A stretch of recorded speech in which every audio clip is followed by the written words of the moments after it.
Hello students, a very good morning to all. Welcome to all in your Hindi literature class. बच्चों, आज हम Hindi literature का नया पाठ पढ़ेंगे। पार्ट 3 साहसी स्वाति। इससे प्रीवियस क्लास में मैंने आपको पार्ट 2 चतुर्कोण यह पाठ पढ़ाया था और यह पाठ हमारा पूरा कंप्लीट हो गया है, इसलिए आज हम नया पाठ शुरू करेंगे। तो बच्चों, पार्ट 3 साहसी स्वाति। आइए अब हम इस पाठ को पढ़ते हैं।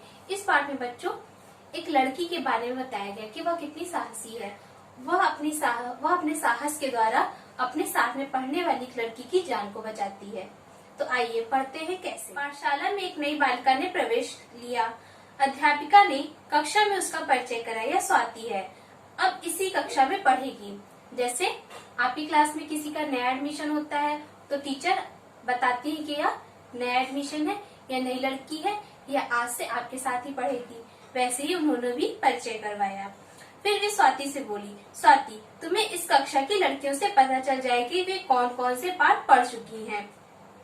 उसका थोड़ा देर में एडमिशन हुआ होगा, इसलिए उन्होंने ऐसा कहा।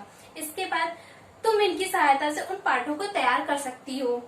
स्वाति सुंदर थी, वह चुपचाप सी रहती थी।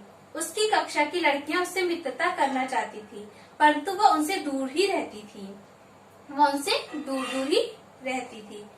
लड़कियों को लगा कि स्वाति बहुत घमंडी है, अतः उन्होंने उसकी ओर ध्यान देना छोड़ दिया। एक दिन पाठशाला में बच्चों को पिकनिक पर ले जाने का निश्चय किया गया।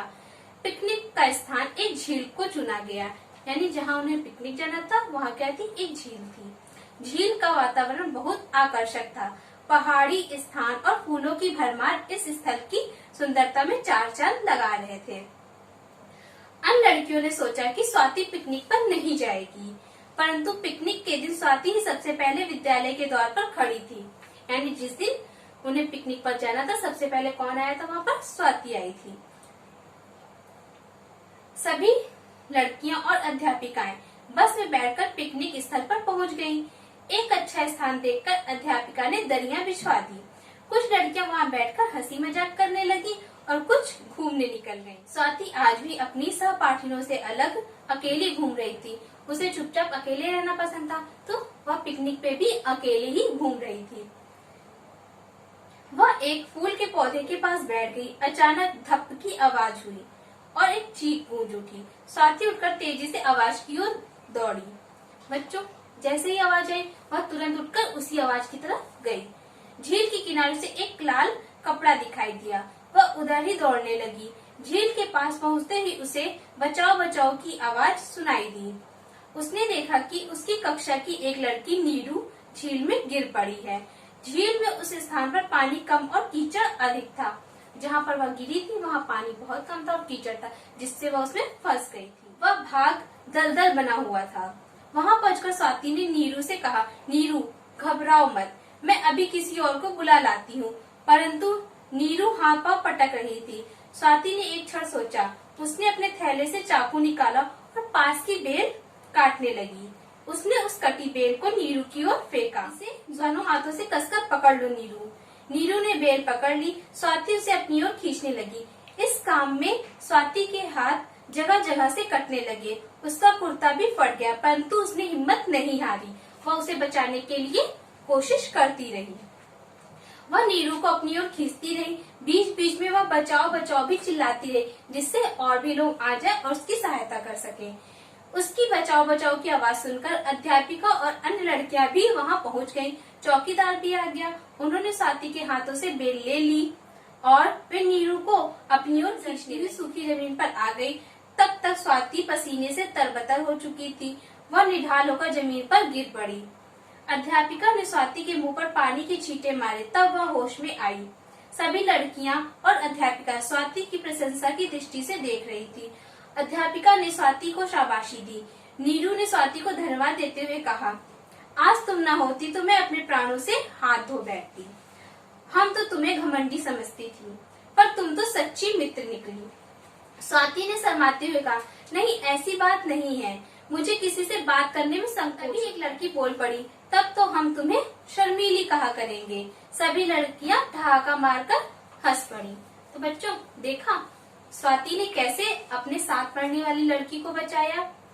वह मुसीबत में देखकर वहां से भागी नहीं और उसने अपनी सूझबूझ से उसकी जान को बचाया। आपको भी मुसीबत के समय स्वाति की तरह समझदारी से काम लेना चाहिए और जो भी मुसीबत में हो उसकी हमें सहायता करनी चाहिए। पाठ को पढ़ने के बाद आइए अब हम लोग क्लास वर्क का कार्य करते हैं। सबसे पहले आप लिखेंगे सेंटर पर कक्षा कार्य, उसके नीचे लिखेंगे पाठ 3 साहसी स्वाति और कॉर्नर पर क्या डालेंगे आप, दिनांक। फिर लिखेंगे सारांश। यह पाठ साहसी प्रसंग पर आधारित है, यानी इसमें साहस के बारे में बताया गया है, एक साहसिक घटना का वर्णन किया गया है। इसमें स्वाति नामक एक साहसी लड़की की कहानी है। किसकी कहानी इसमें, स्वाति की, जिसने अपनी सहपाठिन में से होता है साथ पढ़ने वाला, को पानी में डूबने से बचाया। साहसी स्वाति की कहानी से हमें यह शिक्षा मिलती है कि कठिनाई के समय हिम्मत और सूझबूझ से काम लेना चाहिए। हमें जब कठिनाई हो यानी मुसीबत हो तो हमें घबराना नहीं चाहिए, हमें हिम्मत से और समझदारी से काम लेना चाहिए। सारांश को लिखने के बाद आइए अब इसके कठिन शब्दार्थों को लिखते हैं। तो बच्चों, आपने जहाँ से सारांश लिखा है उसी के नीचे से नहीं लिखेंगे। सारांश को लिखने के बाद नेक्स्ट पेज से आप लिखेंगे कठिन शब्दार्थ। पहला है आपका प्रवेश। प्रवेश का अर्थ होता है दाखिला। परिचय। परिचय का अर्थ होता है जान पहचान। सहायता। सहायता का अर्थ होता है मदद। मित्रता। मित्रता का अर्थ होता है दोस्ती। निश्चय। निश्चय का अर्थ होता है पक्का इरादा। आकर्षक। आकर्षक का अर्थ होता है सुंदर। स्थल। स्थल का अर्थ होता है स्थान। बेल। बेल का अर्थ होता है बिना तने का पौधा। निढाल। निढाल का अर्थ होता है बुरी तरह थक जाना। प्रशंसा। प्रशंसा का अर्थ होता है बड़ाई। संकोच। संकोच का अर्थ होता है झिझक। सहपाठिन। सहपाठिन का अर्थ होता है साथ पढ़ने वाली। जैसे सहपाठी का अर्थ होता है साथ पढ़ने वाला, वैसे ही सहपाठिन का अर्थ होता है हमारा साथ पढ़ने वाली। तो बच्चों, इन सभी शब्द अर्थों को आपको अपनी क्लास पर कॉपी में राइट करना है, साफ और सुंदर राइटिंग में। इसके बाद इन सभी शब्द अर्थों को आपको याद करना है। याद करके अपनी होमवर्क कॉपी में इन्हें आपको 2 बार लिखना है। आज का गृह कार्य है आपका पाठ 3 साहसी स्वाति। जो पाठ मैंने आपको पढ़ा है इसे आप घर पर पढ़ेंगे और इसके शब्दार्थ को याद करके अपनी होमवर्क कॉपी में 2 बार लिखेंगे। Thank you students. Thanks for watching and always keep smiling and take care.